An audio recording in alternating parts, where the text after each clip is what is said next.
তৈরি হয়ে গেছে আমাদের বাটা মাছের সর্ষে বাটা ঝাল। মাছটা মনে পুরো ফ্রেশ ছিল, তাই না? হ্যাঁ, ওই জন্যই নেওয়া হয়েছে।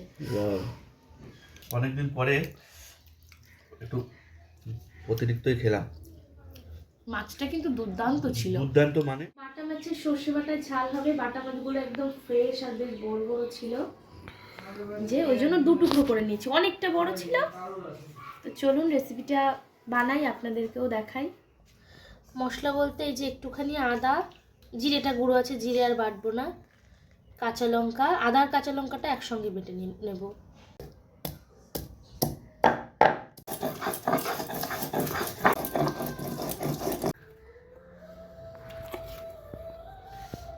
সর্ষে বাটার প্রধান উপকরণ সর্ষেটা বেটে নেবো। এখানে আমি শুধু কালো সর্ষে নিয়েছি, যেহেতু কালো সর্ষের ঝাঁঝটা বেশি।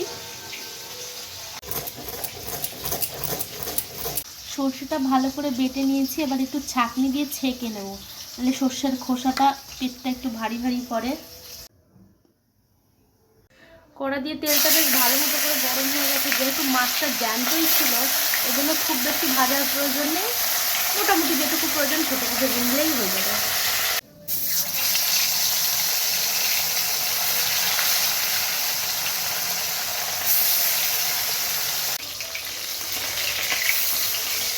বেশ ভালো করে মাছটা ভাজা হয়ে গেছে, ভাজা দিয়েই ভাত খাওয়া হয়ে যাবে, সর্ষে বাটা আর করবো না।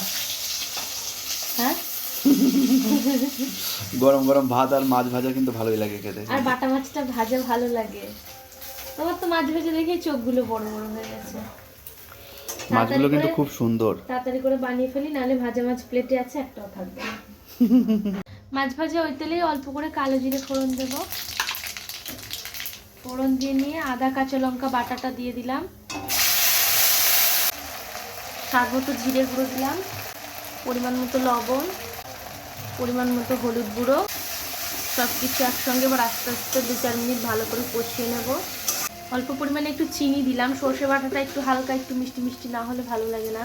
সব মশলা থেকে ভালো করে তেলটা ছেড়ে গেছে, এরপরে সর্ষে বাটাটা দিয়ে দিলাম। সর্ষে বাটাটা আগে দিলে বেশিক্ষণ কষালে তেতো হয়ে যাওয়ার চান্স থাকে, ওই জন্য মশলাটা ভালো করে কষিয়ে নিয়ে সর্ষে বাটাটা দিয়ে এবার মিনিট খানেক মতো নেড়ে যে পরিমাণের মতো জল দিয়ে দেবো। করে বেশ সব মশলা থেকে তেলটা ছেড়ে গেছে, এবার যতটা পরিমাণে ঝোল আপনি পছন্দ করবেন সেই পরিমাণে জল দেবেন। আমরা খুব বেশি একটা ঝোল রাখবো না, মোটামুটি মাখো মাখো একটা ব্যাপার থাকবে, ওই জন্য অল্প করেই জল দিলাম। ঝোলটা বেশ অনেকক্ষণ ফুটেই ঘন হয়ে গেছে, এবার ভাজা মাছগুলো দিয়ে 2-4 মিনিট ফুটিয়ে নেব। মাছ যেহেতু ভাজা আছে, ঝোলটা খানিকটা টানবে, ওই জন্য একটু আগে থেকেই দিলাম। বাটা মাছের সর্ষে বাটার ঝাল কমপ্লিট। ওপর থেকে 2টো চেরা কাঁচা লঙ্কা আর অল্প সামান্য একটু সর্ষের তেল দিয়ে নামিয়ে নেবো। এবার দারুণ শেষে কাঁচা লঙ্কা আর কাঁচা সর্ষের তেল দিলাম, ওটা দারুণ গন্ধ ছেড়েছে।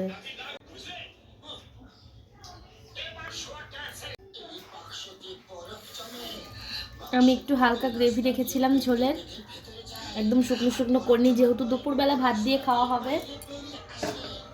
তৈরি হয়ে গেছে আমাদের বাটা মাছের সর্ষে বাটা ঝাল।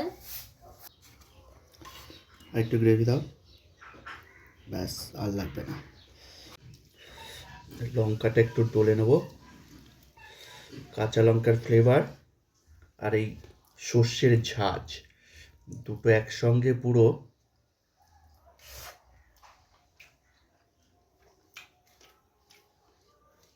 কথা বলতে পারছি না, দুর্দান্ত হয়েছে।